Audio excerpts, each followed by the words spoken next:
Okay, everybody, welcome to the latest episode of All Too Real 2. My name is Mike Lee Collin II, and with me, as always, is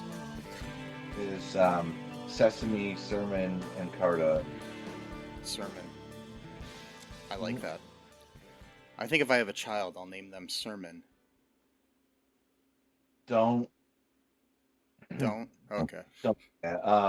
They'll get bullied like all the time.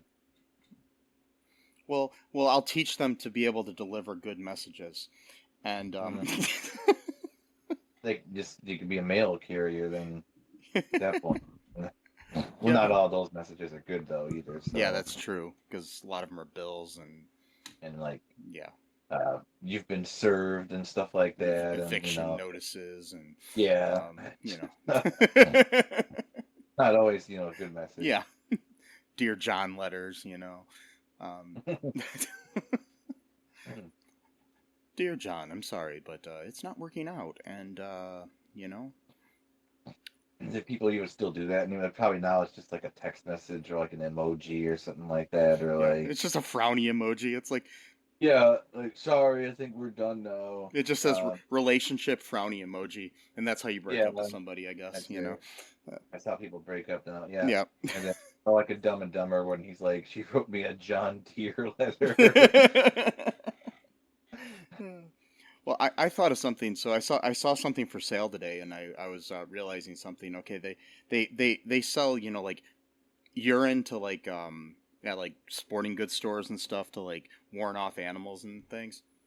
Yeah. Yeah. Somebody had Red Fox urine up there, and I was thinking like if it was the comedian Red Fox and it was his urine, whoa, maybe it would just warn off other predatory comedians or something. I don't know what it would do. I'm just, if you guys have any suggestions as to what it could do, let me know, because when you said that, like I literally, like that's actually literally the first thing I saw too. Is like, wait, why do they have Red Foxes? Like, what the hell? Before Red Fox died, they had him fill up a bunch of, I mean, I guess I'm saying like he died like what, like 40-something years ago? No, it was like he died in like the 90s, but still, okay. It was still like 30 years ago. Like but 30 years of urine saved up. like what the hell? Yeah. Whenever he was on a break from the last sitcom he was in, they'd be like, "Hey, Red, we need you to pee in this bottle over here, okay?" Red did not pee inside of a toilet for 30 years. Yes. He did it ups and then saved them up and then they just sent him over to Bass Pro Shop or something, Apparently. I don't know what the hell. So anyways, today on the show, speaking of sitcoms, we are covering a great sitcom. Sarcasm.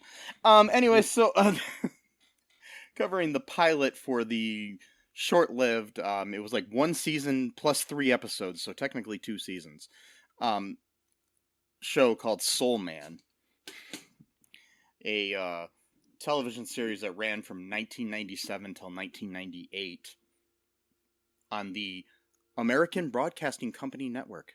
Yes, ABC. Oh, ABC. Okay. Yeah. It was loosely or kind of like directly connected to Home Improvement, where they would have characters from each show's like crossing over from one show to the other from time to time. They both took place in Detroit. So, yeah. It was Arrowverse before the Arrowverse. Yes, it was the Aykroyd verse. the Alan Aykroyd verse, and yeah, or as I like to call it, the Dick verse. The Dick verse. Wow. Well, because Tim Allen's real last name is Dick, and yeah, his name was Tim Dick. His name is Tim Allen Dick.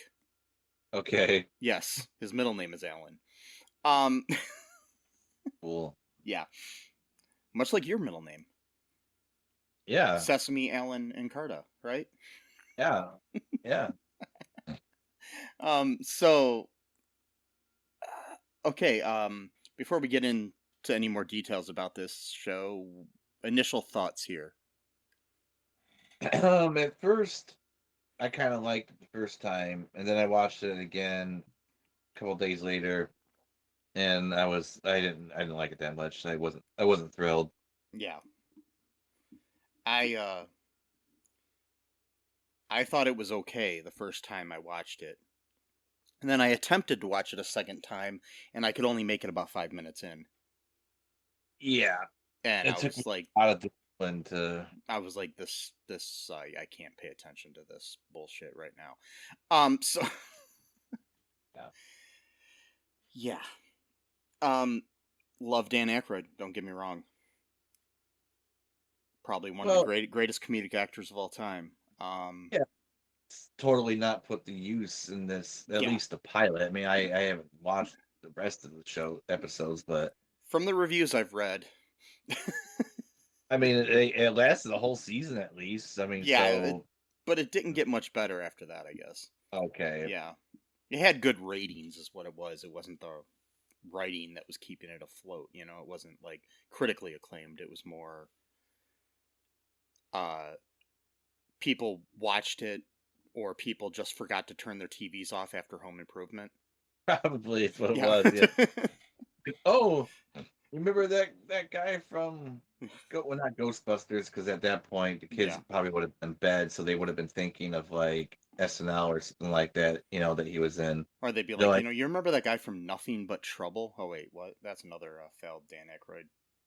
yeah, or Um, what's the Great Outdoors or whatever. yeah, Yeah, they probably just didn't turn the TV off. The kids went to bed after Home Improvement because they had to watch that stupid ass show, and yeah. with I'll, sound. I'll give you. I mean, it's a bland sitcom, Home Improvement, but it's 1,000 times better than this. I mean, yeah, but that's like saying, a piece of shit is better than lava or whatever. I don't Yeah, know. and I will admit that I liked Home Improvement when it was on the air. So Oh, I may have, but I think I yeah, just have bad memories of it because it meant that I had to go to school the next day or something like that. So yeah, I probably. don't know. But I don't know. It just felt like too rushed for one thing, and like the just the way that like characters interacted with each other just felt like super unnatural to me, and I don't know. Like that's just my initial reaction. I mean, it's your stereotypical '90s sitcom in a lot of ways, but not a good one, you know. So Yeah, yeah, that's basically what Soul Man was. it lacked a soul. Yes, Uh, it lacked a soul, man. And yeah. yes, um, you know what? Maybe they should have sprinkled some of Red Fox's urine all over the set, and Liven things up a little bit, yeah, because that's what you do. get some more comedy urine going Yeah, on. I don't know. that's my goal in life from now on. I'm going to find But find famous stand-up comics and collect their urine. whoa. Wait, what? But Even Tim pretty Allen, sure. I get Tim Allen to pull out his dick. Oh I God, what did I just say? Anyway, think so uh, how about them Mud Hens and other I think baseball that's gonna get teams? you some jail time and Yeah. and or a fine. uh, it may. So, let's jump into this episode here. What happened? Almost nothing. I mean, that's the whole point. Like, so we're supposed to like given this image that like he's a single dad and he's a pastor at some church. They didn't really say what kind of church it was, if it was Catholic or whatever. Who knows? Don't care. And then Yeah. and then he's trying to kind of maintain a balance between being like a cool dad who understands, but like also he's like a religious man of God. Yeah, So he's he's a widower. yeah, Yeah. he's a widower. And then he's and of course this is 1997, so there's cassette tapes, and then there's a journalist from like one of the I don't know one of the main Detroit newspapers Yeah. who wants to do a story on him. So he's getting like a bunch of his like sermons for her to listen to, and he's got like greatest hits and best of and all this kind of stuff, and which sounds pretty boring to me. I'm like, oh my god, like is she gonna have to go through all of these tapes just to like I mean, I guess a pastor would think that would be a fun thing to do, but like anyone who's not a pastor, or at least who like has a life, wouldn't be like, awesome, I can't wait to listen to these sermons on cassette tape. Woo! And anyway, so then like we get the whole Like what I do is I get good sermons, and then like my regular music and stand up comedy and all those tapes and everything, and I put them in this like 50 cassette changer. Then I just let them play at random, so you get like Dave Matthews followed by Chris Rock followed by a preacher. by a servant. By a servant. Yeah. So then we get the whole like stereotypical like the young daughter whose mental maturity is like 18 years above her actual age for some reason. I don't know why people thought that was like a cute thing back in the day to do, where it's like, oh, you get it, she's like 7 years old, but she's talking like she's like 25 and like a psychologist, and she knows more about relationships than her own father does, type of thing. It's like, really? Because she's like a fucking kid. Yeah. And the grown ass adult, and he's the one who made her. So shut the fuck up, like, and go drink some punch or something. I don't know. But like, so they got that whole thing where she's like, oh, you don't want to be lonely and desperate forever, do you? Saying this right in front of some random woman, which Yeah. again, that's another 90s stereotype. Oh, a woman who has a job, and part of her job requires her to work alongside a man, so automatically that must mean that they're gonna be together, right? Like, I've dated every woman I've ever worked with. I don't know about you. Oh wait, no. I mean, well, that seems I to know. be It's just like, what the fuck? well, no, that seems to be like what they're going for I a lot know. of these. Like, oh, a woman just can't have a job. Like, it's got to her being romantically involved with some rando person that she not even works with, because it's not even a coworker. It's just like a. The interesting thing too is they're setting her up as like the main love interest in this episode, but she does not appear in a single other episode of the show. Well, that's hilarious then. Yeah.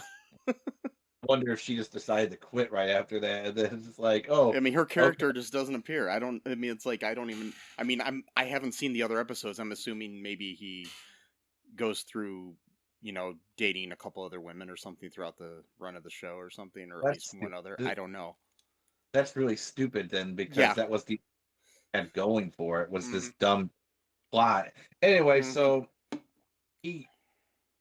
oh god, like just so cringe. Like, so she starts like grilling him about like stuff, and then he's like trying to like sound cool by being like nonchalant, I guess, and that's like his way of disarming her. But it just looks so cringe to watch, because at one point he talks about how they have like church dances, and then she's like, oh, like a church dance, like that must sound really exciting or whatever. And then he's like, oh yeah, we've been known to boogie. I don't even know. I don't even remember. This is what we call the Mary Magdalene, or I don't even know what it was. Yeah, some bad joke. Like stupid, like 1970s disco style dancing, but like really, really badly. Which I understand that was the point, but like they jumped over the point, and it made it not funny. It fell flat. Yeah. Yeah. and there's this running thing too in the episode where he collects snow globes of memorials or gravestones of dead musicians. Yeah, that was a weird subplot. What? Yeah. Like what? Like that's like something like a serial killer would do. Maybe that's why she didn't show up any other. Yeah. Maybe he killed her at the end of it and buried her in the backyard or something. I mean, like, because and then put like, a headstone there so he can make a snow globe out of it. Yeah, I mean, just yeah. Because to me, that's like something like, I mean, like when I heard that, I was like, okay, I kind of get they're trying to go for like something weird and funny here, but again, it just does not work. And my thing is this: is this a thing? I mean, I can maybe understand doing it for like Elvis or something, but are people going around like making snow globes of, oh, here's a Buddy Guy snow globe and tombstone snow globe, or here's a BB King, whatever, whoever we want to, say of dead musicians. I'm just like, is this an industry? I mean, I mean, pretty much everything's a thing. So probably, yeah, there probably is a market. I don't know how big of a market it will be, but there probably is something that people. I mean, people collect freaking shrunken heads. I mean, it's like it's like. Yeah, but I mean the thing with commerce though is there's a supply and demand though. I mean, how much of a demand is there for a Jimi Hendrix headstone snow globe? You know what I mean? Probably not much, but at the same token though, you're also not spending much money to create it as well. So yeah, so you're not making much money, but you're not spending much money on your business as well. So you're pretty much coming out a wash, at the very least. Because maybe it's just a passion to you. Maybe you're like, well, it'd be nice if I made some money off this, but like at least I made my Jimi Hendrix gravesite snow globe to sell to a pastor in Detroit, Michigan. Yeah. Who's simultaneously trying to flirt with a journalist that he literally just met 5 minutes ago, but then at the same time telling his daughter not to embarrass him about doing that, but then straight away goes into that behavior anyway. So and embarrasses himself. Embarrasses himself.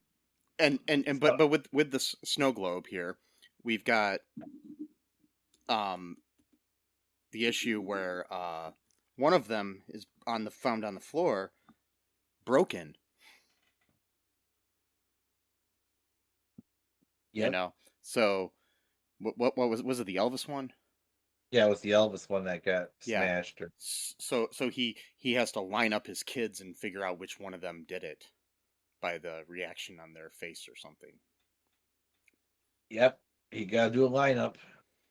And it was like the 11-year-old son named Andy, played by Brendan Ryan Barrett. This was the time when like not all, but a large majority of young male child actors had to have 3 names. Yeah. I mean, on Home Improvement, you had Zachary Ty Bryan and Jonathan Taylor Thomas and whatever the other kid's name is. It's just Noah something or other. But yeah, so it was like, yeah, I saw it. There's a thing that makes fun of this with that people should look up on. Letterman does an opening sequence to a fictional sitcom called The Lettermans. And there's all these kids, like dozens of kids that are supposedly all his kids. And it starts out where, and one of the kids in the thing is actually Frankie Muniz from Malcolm in the Middle. So the but they all have 3 names, all the actors. It's just funny, and it's like all these kids, like it ends up being like like all these kids are sitting in this living room like all around him, and then they have a butler played by Tony Randall. It's pretty funny. I just described the whole thing though, so I probably just ruined the whole joke. But but yeah, I remember that at that time though, where like all these kids, like it's like, hey, we all got to have our middle name as part of our stage name. There was like some actresses too, because you had like Tiffany Amber Thiessen and stuff like that too, like where it was just like, Yeah. oh God, I Nine. love the '90s. Yeah, 90s were an interesting time. So, what else happens here in this episode? Shit. So, yeah, he lines him up, and then he decides that it's his 11-year-old son, like you said. That he thinks he wants him to confess, but he's pretty sure that it's him. And then he won't confess, and so we got that whole side plot going on where he wants to go to the movies and wants $10 again, $10 in 1997 to go to the movies. What? Yeah, I guess maybe he wanted to buy snacks too, because right now you can get a ticket for about $11, and that's like 25 years later. So like yeah. what the hell does this kid want? Does he want to buy like 8 hot dogs or nachos or whatever? Anyway, so he pretty much won't give it to him unless he tells him the truth. So we got that whole thing going on, and then the oldest son is supposed to be lazy, so that's like a whole thing where he's always eating cereal for some reason, like in multiple times a day. Like, okay, and Well, then the 11-year-old also ate cereal too at the beginning, and then sopped up oh the milk with his mouth like a oh yeah, that was another weird thing too. Like, yeah. oh, let's make this like he can't like he can't take care, control of his children. So he's another dumb joke. He's like, that's good. Now go underneath the couch and there's some fuzz balls down there. I'm like, that's kind of weird and ugh, like okay. Yeah. Again, like they didn't know how to make this funny. Like they just tried, but Yeah, just I everything know. like there's no oversight. Like nobody like was like, hey, this is like a stupid joke or a stupid concept. Like Well, no, you throw a laugh track on it, and it's supposedly funny, I yeah, guess. well, apparently, I mean, it's just like it kind of reminds me of like the Big Bang Theory thing, where someone would just like use like a vacuum cleaner sound every time there's supposed to be laughter, and Yeah, then you could just like realize how terrible the humor was. But so it's like someone should do. I mean, I don't know why you would waste your time, but someone should do this where they just like take out really, the yep. laughter, and then anyway, so so that subplot's going on, and then the main thing though is that when they were having this conversation, when Dan Aykroyd's character was like trying to like basically do like a mating ritual with this journalist that just was awkward and cringe to watch, and then so she got him to like open up about like talking about like sexuality and stuff like that. Like, ooh, so taboo. A religious leader talks about sex. Oh my God, this the horror. And then so she made the whole article about that conversation instead of all the million sermon tapes that he gave her. Which I understand because like you're working on multiple stories, you don't have time to listen to like 48 hours of sermons. So plus who wants to, I mean, I guess if you're just super religious and you like listening to sermons, but Yeah. to be a boring life, but whatever. And then so then like his like superior, whoever shows up like the next morning. Yeah, And Bishop like, Peter Jerome, played by Dakin Matthews. okay, yeah, he looked familiar. He's been in a lot of things. Yeah. Yeah. So, yeah, he's been in a bunch. So he comes in, he's like, have you read the paper today? And he's like, oh, I was just about to. And he starts reading off all the like sensational quotes, or salacious, if you will, if you want to use big words like I got big words. I got a big brain. Do you I know the best words. I don't know. Sorry, it's bad Trump impersonation. But big anyway, words? so what's that? Big words. I got big words, the best words. No, so so then Dan Aykroyd's character is like feels betrayed, like that's not what we talked about, or blah blah blah or whatever.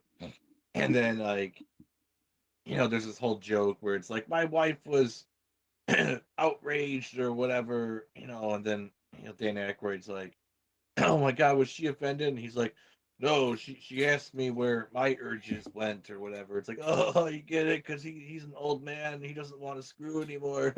It's funny, get it? Yeah, I get it. It's stupid, but okay. And then and then he calls the office, and then like the person who picked up the phone, I guess, like offered to have like a threesome with him. So that was like a weird adult humor kind of thrown in there. And he's like, no, like I'm, I'm sure you and your sister are very nice though, or whatever. I don't know, or something like that. Yeah. Weird, because like, why? Like, what office does this woman work at? Like, where, like, she writes an article about a pastor because he dared to just talk about like human sexuality in like a very like just matter of fact kind of way. Like, it wasn't like he was I mean, like, I know the world was a little bit more repressed in 1997, but I don't think it was that repressed. not no. No. That It's gives you the idea that like, hmm oh, I'm gonna offer myself and my sister.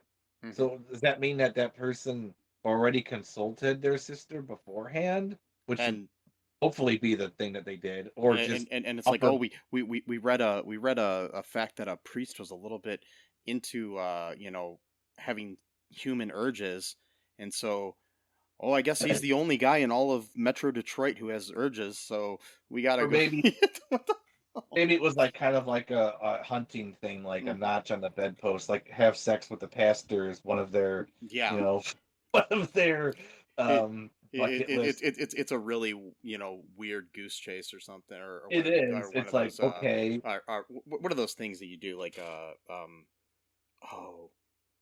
where you go around and collect a bunch of different stuff. Oh, scavenger hunt or like what's that? scavenger hunt or No, no. not like a treasure hunt, but like a oh God, that's gonna bother me now. It's where you it's like a sometimes you have contests or you go around and collect things. Like be like, oh, Hmm. we got to go get a napkin from this restaurant, and then we got to go and get this other thing, and then it's like a I oh don't, yeah, I don't know what they call that, but yeah, some kind of hunt or something. But yeah, okay. So yeah, I don't know. So he turns down the orgy offer, and then that's a good band name, orgy offer. yeah, That should be a next album title, orgy offer or band. No, they should be opening up for like the 80 punk band concert that we're gonna throw with like all these different band names, like orgy offer and what was it, Jeff Garland's butt crack, and yeah. then Scavenger hunt is what the thing I was that's thinking why of. I said scavenger hunt. Did you? You must. It cut out. Oh, okay. All I heard was hunt. I thought you said treasure Oh, hunt. Oh, okay. I'm No, I, sorry. So scavenger hunt. Yeah, that's what I was thinking of. Okay, yeah. good. You thought of it. All right. Sorry, So yeah, folks. That's how my brain works. Where something bothers me and I can't stop thinking about it. So, yeah. Well, you know. it's fine. I mean, we're talking about a bullshit show anyway. So Yeah. So, so he turns down the threesome with. By the way, I don't think not saying that looks are the only thing that matters, but generally speaking, if you're going to have sex with someone, I would at least hope that you would know what the person looks like beforehand, just to make sure that you're attracted to each other, not just one party to the other, but both way, And I don't know if it they had. usually helps. It does. I mean, I would the, say so. yeah. Yeah. I mean, I would think so. Mm-hmm. But who knows? Maybe they had a picture of him in the article, so they thought maybe he looked handsome, which I'm not sure why. But that's no offense. But okay. And then so there's that. So then he's like all pissed off at her, and then he he has his son. Well, his son tries to pull this trick on his dad by saying, "Well, well, no, his dad's okay." So this part was actually kind of cool. I like so like his. I'm gonna start using this actually. This story. So Yeah. he like about like liars go to hell for eternity or something like that. So Yeah. apparently, just fire and brimstone church, which yay, we need more of that apparently. Anyway, so and then he says like, so imagine that there's like a huge boulder made of brass or something like that, and it's like, and every 2,000 years, a dove will fly by and just barely like touch like the boulder with like its wingtip, and then once that boulder, which again the dove only flies by once every 2,000 years, So once that boulder is finally ground to dust, that will only be the beginning of eternity. So Yeah. I thought that was pretty like bleak, but like cool at the same time. And then so his son, he tries to like play a trick on him by like, oh well, can you be my pastor instead of my dad right now? So he's like, oh, okay. And then so then he confesses to, breaking the Elvis, gravestone Snow um globe. snow globe, which we know is going to be replaced later on by him murdering the love interest and putting Yes. her in a real but anyway, That so that, that but that's another one of my favorite bands is Gravestone Snow Globe.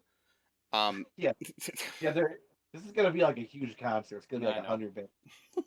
And each band's gonna play like one song because there's not enough time A to half a song. have that they gotta just leave and then leave the instruments and shows up and just takes the guitar off the guy's neck or whatever and just plays like a few riffs. But anyway, so like he confesses to his quote pastor slash dad, and then the dad role comes back and he's like, oh, like did you have a nice conversation or whatever? And he gives him like the $10 again, 1997 money, $10 to see a movie, Mhm. which that would cover a ticket like 3 times over back then. Anyway, so and then he's like, oh, by the way, because he's like, oh, so, but since you're my pastor, we have like confidentiality or whatever type of thing. He's like, oh yeah, sure.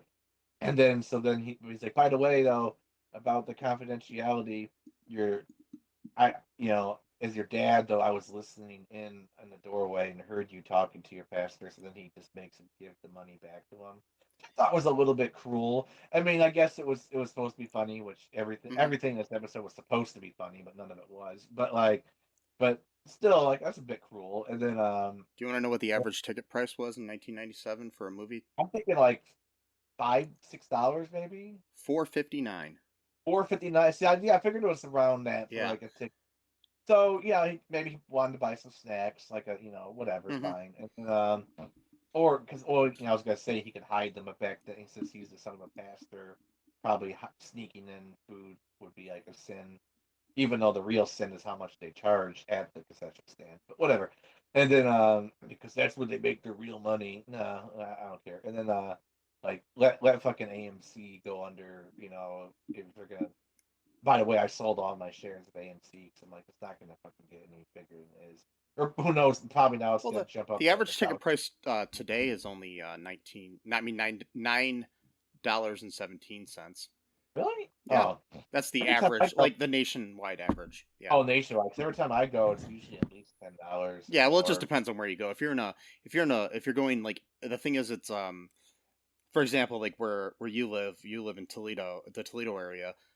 If you're in Toledo itself, it's actually $1 more than if you go to like Maumee or Perrysburg to a theater there. For some odd reason, it's cheaper.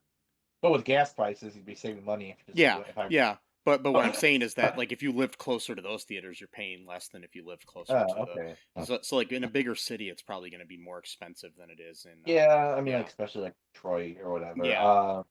And then so he has the older kids babysit the younger ones while he goes to the church dance. And then the journalist, which I don't even remember her name. I don't even remember his name in the show, any of I the names. I I don't off the top of my head. I'd have to look it up. I Let me just see. call him Dan Aykroyd. That's what I'm calling him. Yeah. Just call him Dan Mike Aykroyd. Weber. Yeah, okay, that's right, Mike Weber.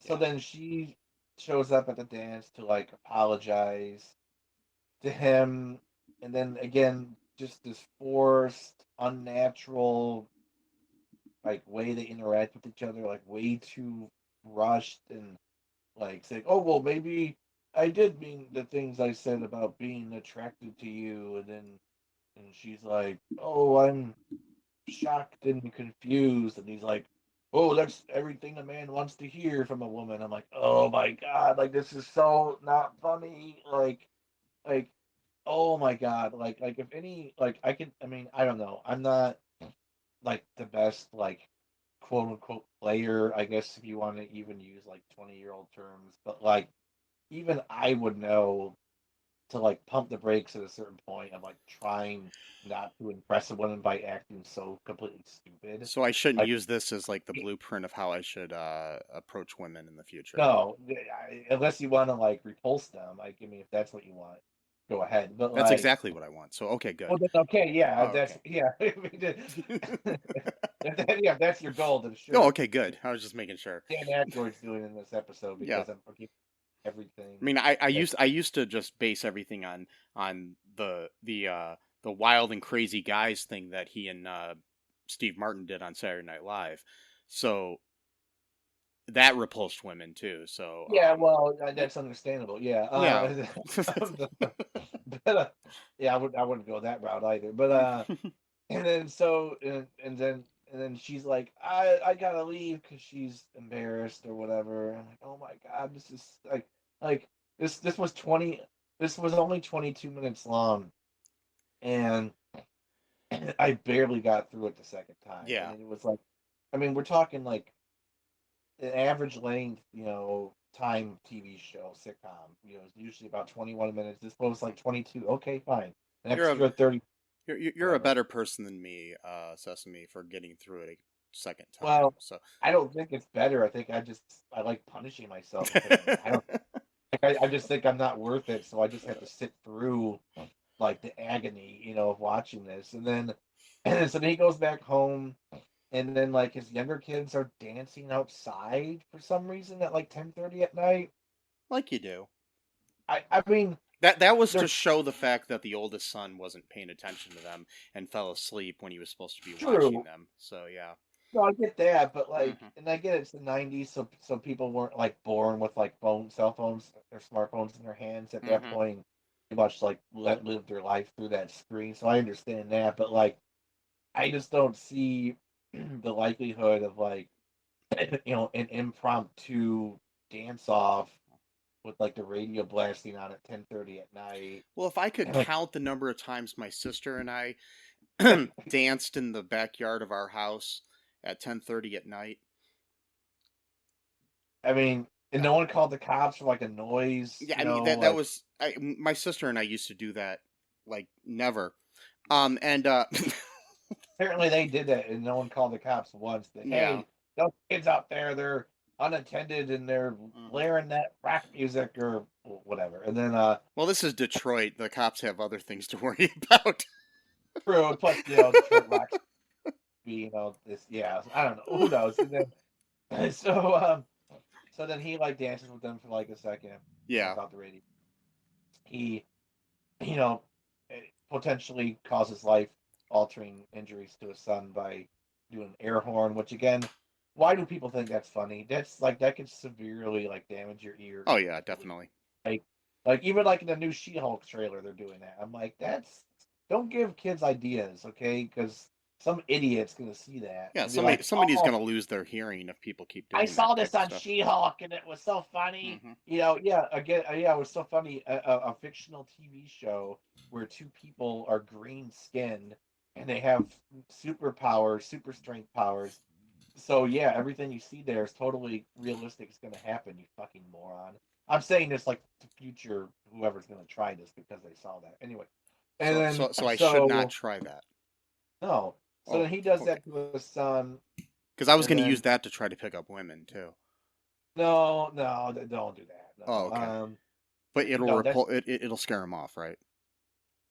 well, it would probably be considered physical assault at some point, actually, because I mean, And then I can go to jail. well, no, auditory assault, I guess, and then but it could cause physical injuries. I'm not sure. I'm not a lawyer. The legal gray area of Oh, that, but okay. like, I thought you but were. I'm I would, sorry. I would just not do that. But and so then his son rolls off the couch in stereotypical '90s, fashion, which nobody ever does ever Hmm. when they're woke like that. They just lie in state and wake up, and they're in a state of shock. They're like, "What the fuck just happened?" They don't go like, and Yeah. fall on top of the coffee table and slam their fist through the TV, and cause a house electrical fire. That doesn't happen in real life. Okay, and then he's like, again, the humor. Oh my god, the humor is just so fucking funny in the show. Like how how they keep making shows after this one pilot. They should have just wrapped it up.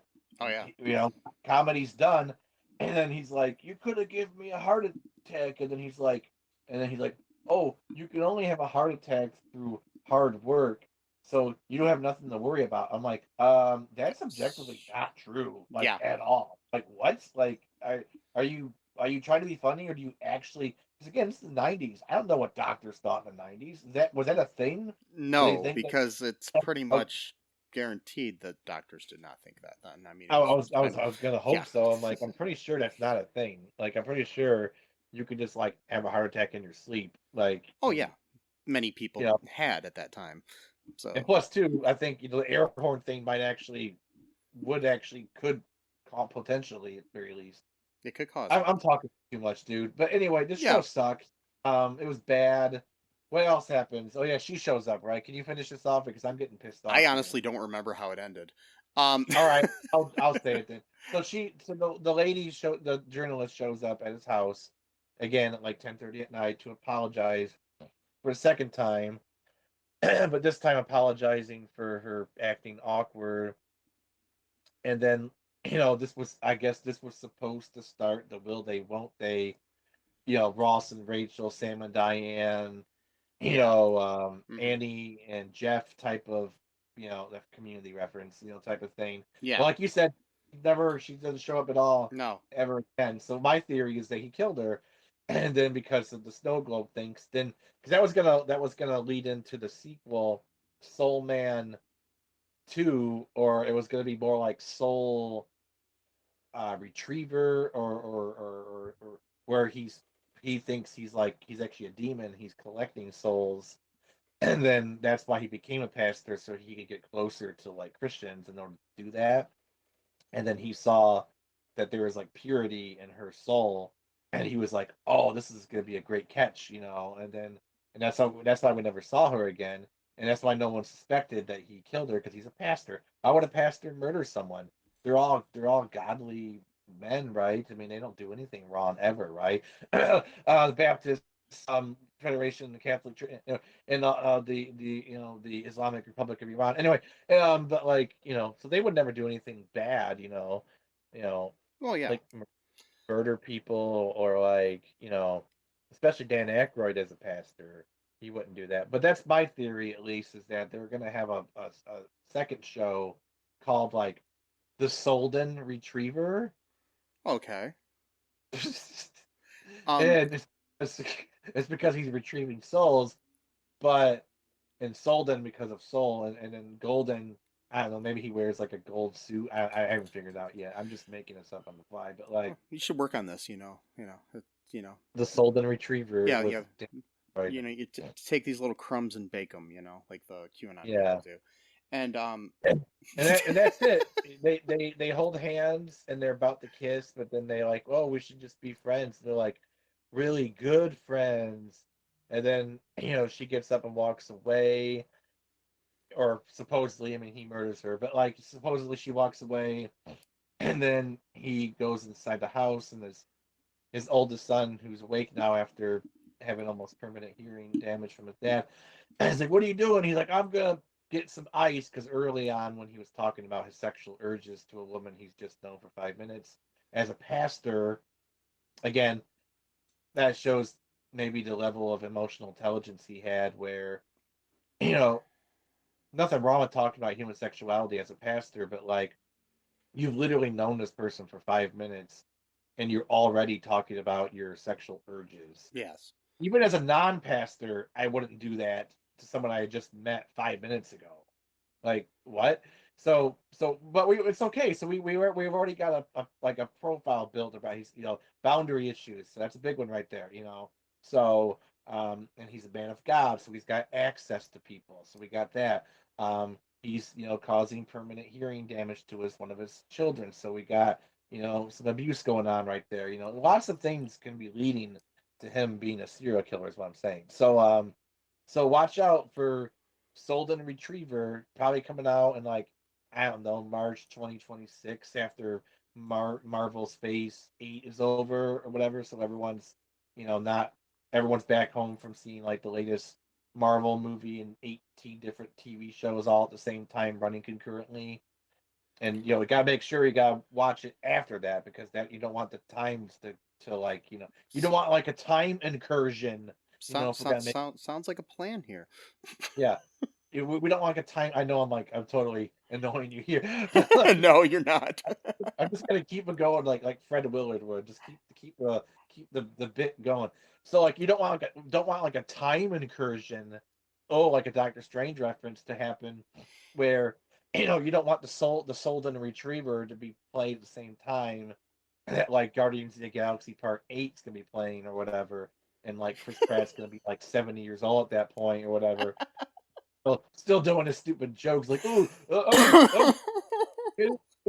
Chris Pratt. I got like a laser gun and a stupid mask, and I make funny little jokes in my spaceship, and I'm looking for my green girlfriend here, and and Rocket's not really a raccoon, but we still call him a raccoon because it's funny. You get it? And we got the knife guy who takes everything literally, and like maybe he's autistic, and that's like we're trying to do like representation with that or whatever.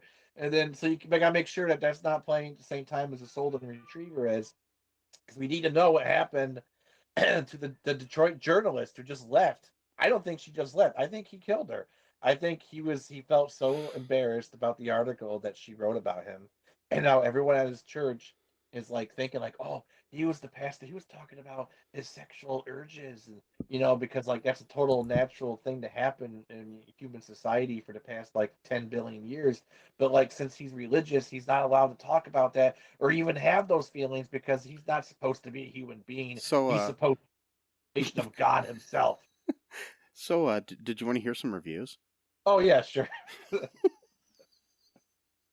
Yeah, go ahead. So here's some user reviews from the Internet Movie Database for this lovely sitcom. There's only 2. Oh, okay. Yeah. The headline for this one is Yet Another Show That Deserved Better. And this was written by Hair Sandwich. Oh, gross. I know. On May 26th of 2000. Just like On Our Own, this was a show that made a somewhat taboo subject not so awkward. The whole concept of a preacher being portrayed as a cool guy was interesting, and it really presented another side of Christianity than the Bible-thumping, discriminating stereotype. Dan Aykroyd was ideal for the part, and the whole deal with him being widowed and trying to raise his kids alone really gave the series a sense of realism. It's too bad that all most viewers saw was that he was a preacher, and thus the show couldn't be entertaining or have a positive message. I'm pretty sure that's probably not why it... Yeah. If it was funny, it wouldn't matter what his character was. Yeah. Okay, so here's another one that is a 0 out of 10 stars. This is from Chester Gray on January 23rd of 2003. One word, garbage. I am a certifiable sitcom junkie, and I have watched at least one episode of nearly every show ever broadcast on North American television. Whoa. With the one episode of this show I watched, it was hard for me to keep from vomiting. The show was a waste of a great actor's talent and put a blemish on the face of religion. Not farce, face of religion. I hope that whoever thought up this tripe was fired and banned from writing. Chester's rating, 0 out of 10. Yeah, I mean that's my rating would be that too, pretty much. I think. Yeah. So I'm not even gonna give it a gracious 1 out of 10. Like no, 0 out of 10 for me. So I found a review written at the time from Variety. Okay. I'm going to read a little excerpt from it, just because I found it interesting. It says, new comedy starring Dan Aykroyd already looks like a hit given first week ratings that actually built on its lead-in, a Home Improvement original, and garnered a 24 share. Yet while it does manage to pin its focus on a priest who lusts after something besides altar boys. Whoa. Soul Man plays its plays its premise with a distinct lack of soul. Safe and indistinct, the sitcom uses stereotypes and stock characters to mind its undersized laugh quotient. The whole enterprise carries an air of improbability, beginning with the use of Aykroyd as a gulp man of cloth. Aykroyd appears to be portraying a Saturday Night Live parody rather than a real human as Reverend Mike Weber, a single father that's no misprint, and a widower with a purportedly checkered past living in Detroit. Yeah, anyways, let me see what else I was going to show. Wow.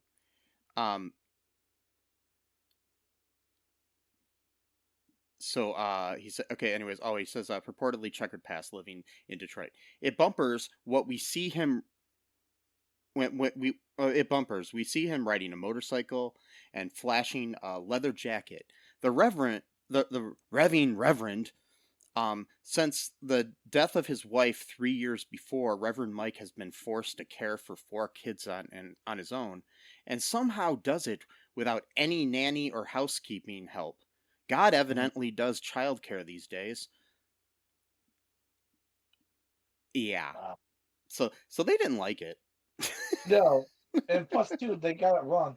Like talking about a priest and altar boys. Well, wait a minute, priests can't get married, so Yeah, he's not. Well, he's a priest, but not a Catholic priest. Yeah, but they don't.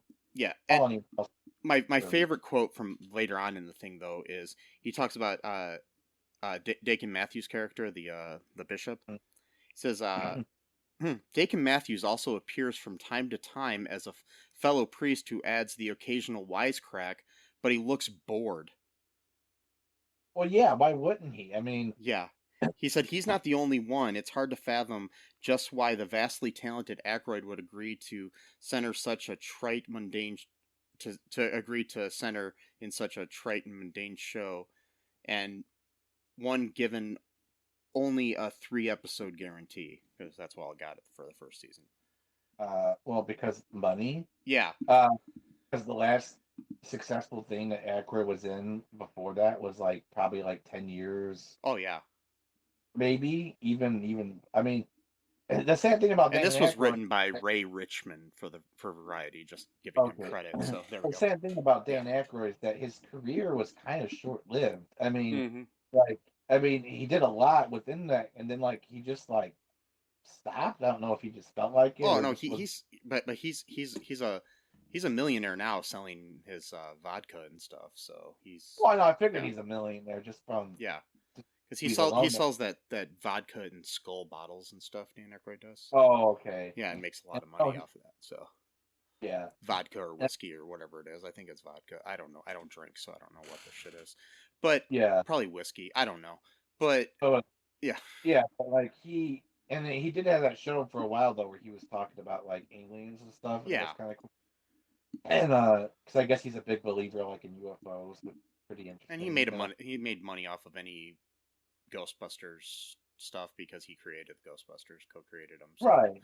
Yeah. I just mean that like he kind of fizzled out, like kind of like Rick Moranis as well. Like they were huge for a while, and then Rick retired from acting, so okay, because his wife died and he wanted to raise his kid, so.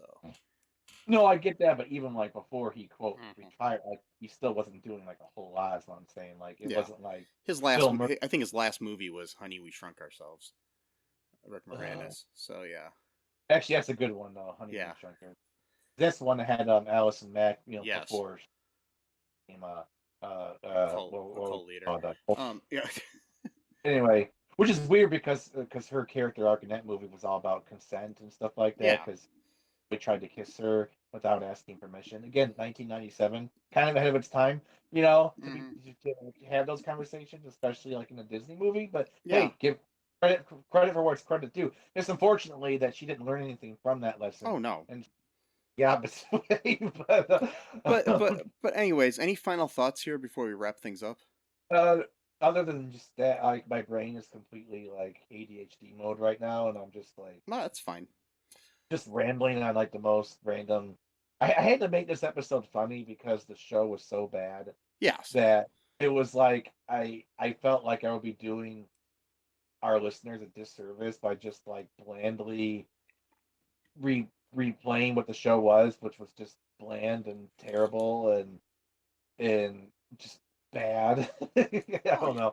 Um, But anyways, anyway, it's okay. It's no longer on the air, so we can be okay. yeah, I appreciate you listening to my sermon, if you will. Yes, your sesame sermon. And Yeah, so anyways, folks, go to all2real2.com, check out all of our stuff there. our We've got merch, our buy our merch. yeah, we got Do it. links to merch. We got you can get that on TeePublic. You can also get you can help us out on Patreon. Share the show with your friends. Give us a 5-star review on Apple Podcast or anywhere else you can. That's really 5-star men, okay? yeah, Just like Dan yeah. Reynolds, we're 5-star men. Don't hurt our egos, okay? Yes, We're we are. 5-star men. And And donate to our Patreon. Do it. Do yes, it right now. and Skip. tell your Pause. friends. Tell your friends. That's really important. Tell your friends. But before you tell your friends, donate to our Patreon. Pause the episode right now. You got to act right now because I'm like a infomercial salesman right now. And there's You gotta more. act- Wait, there's more. There's more. I don't know yet. But The more we don't know. the more is that if you support our show, we'll keep doing the show. And we'll keep doing it, or maybe we'll even do more episodes per week, or maybe we'll do an episode that you choose, even if we hate it. Yes, That could be a thing right there too, because then you'll be like a forcing us to sit through something that we we already do that anyway, pretty much every week, I but was gonna like, say that's kind of what we do. but it's different when someone else is making you do it, Yeah, So it's that's like true. they have the power, and then so like we have to watch like I don't know like Almighty Thor Part 2 or something like that, or whatever, and like but like in Japanese so that we don't even understand, so we have to like basically try to piece together what we think the movie's about. That'd be Yes. another cool thing too, right there. We can start watching. All right, ADHD mind. I got to stop. But like, So so sorry. as my ADHD kicks in. Oh wait, there's a squirrel. Anyway, so the what were we talking about? So next matter. time, folks, we'll be here. We'll make you laugh. We'll make you cry. No, we won't. But maybe something in between. But until next time, folks, be good. I love you. And bye-bye. Thanks for listening to All Too Real 2 podcast, a Cullen Park production. Produced and edited by Michael E. Cullen II. Music by Matthew Hawes. Subscribe and share the show. Visit us at cullenpark.com.